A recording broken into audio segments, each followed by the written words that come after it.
What's up, everybody? It's Seneca Tyree from the Roybuilt Media Group, and I'm creating West Coast Melodies. Alright.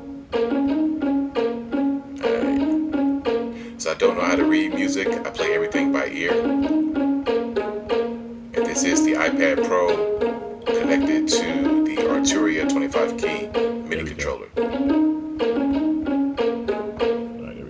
This is pretty much how I create sample packs. I just go through sounds and I start doing a lot of layers and sequencing. Wasn't on beat.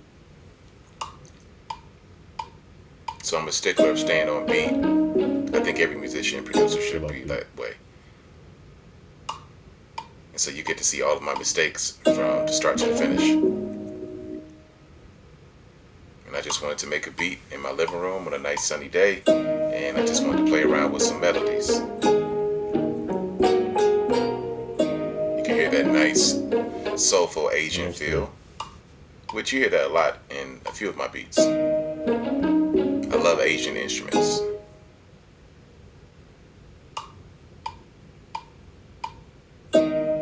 These sounds are not quantized at all. Gotta strike it right. So I'm playing them like as they go. I'm just recording them and playing them. Although I do quantize on my tracks, like I use quantization heavily. I probably said that word wrong.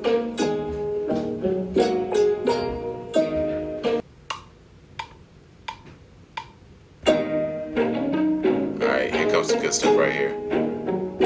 So I start adding that low violin. That's probably a staccato, I'm not sure.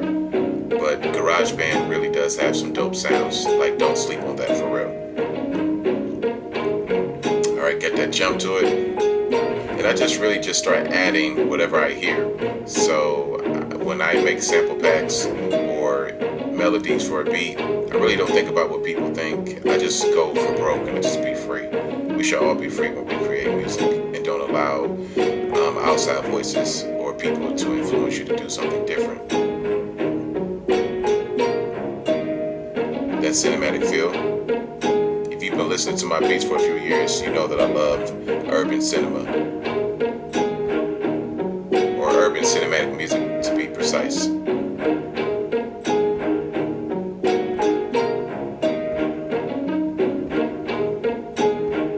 And this BPM is about like 87, I think. So I realized that I can make this into a trap beat or a West Coast type beat.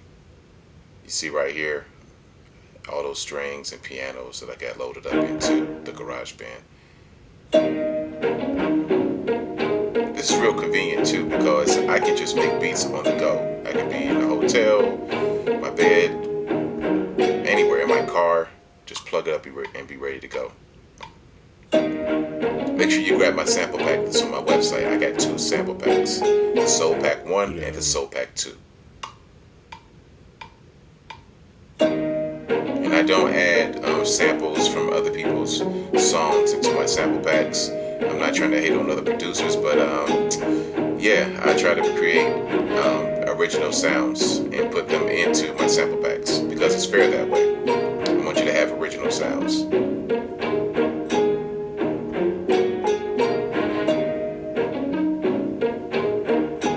So when it comes to me making melodies, I try my best. Like if I'm making a synth type beat, then I stay in the synth lane. If I'm making a cinematic beat, then I try to use all the woodwinds, brass, strings, and everything.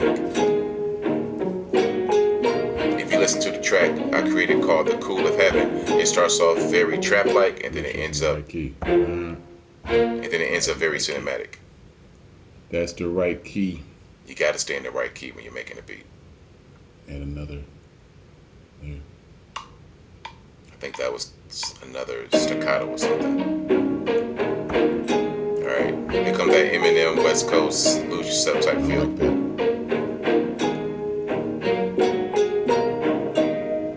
Yeah, I sit with my melodies for a long time until, I feel it. I may turn it off and go back to it the next day.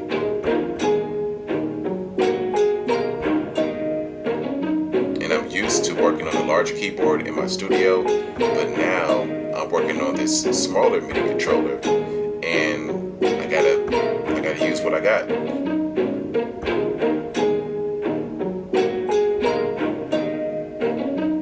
And so the bass line I add last, I always add my bass line last, because all of my other instruments, they have to speak first, and the bass is just like the added touch to it. Like this part right here. Here we go. I went low on that octave.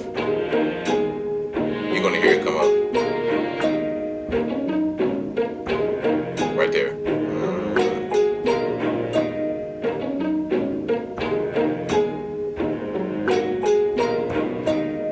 See, the bass of a urban cinematic beat, it should accompany the melody. It shouldn't be like West Coast.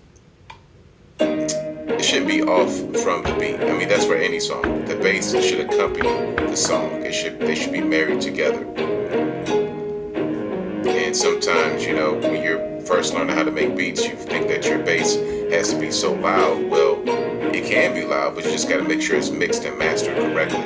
And that's something I really try to work on. I want to make sure you feel the cinema and the bass. It's getting creepy right here. It's getting real dark right here. Because if I strip apart the whole beat, it sounds very beautiful. But with the cinematic parts, it sounds like a thriller. It's a nice bounce. And then think about it. Like, if I make this track and complete it, and if it gets picked for a movie or whatever, it's possible that they're going to hire another composer to add more of a cinematic feel to it. But he or she, whoever works on it, they're going to love it because it already has a cinematic element to it. Please like, share, subscribe, and share this with your friends and family. Peace.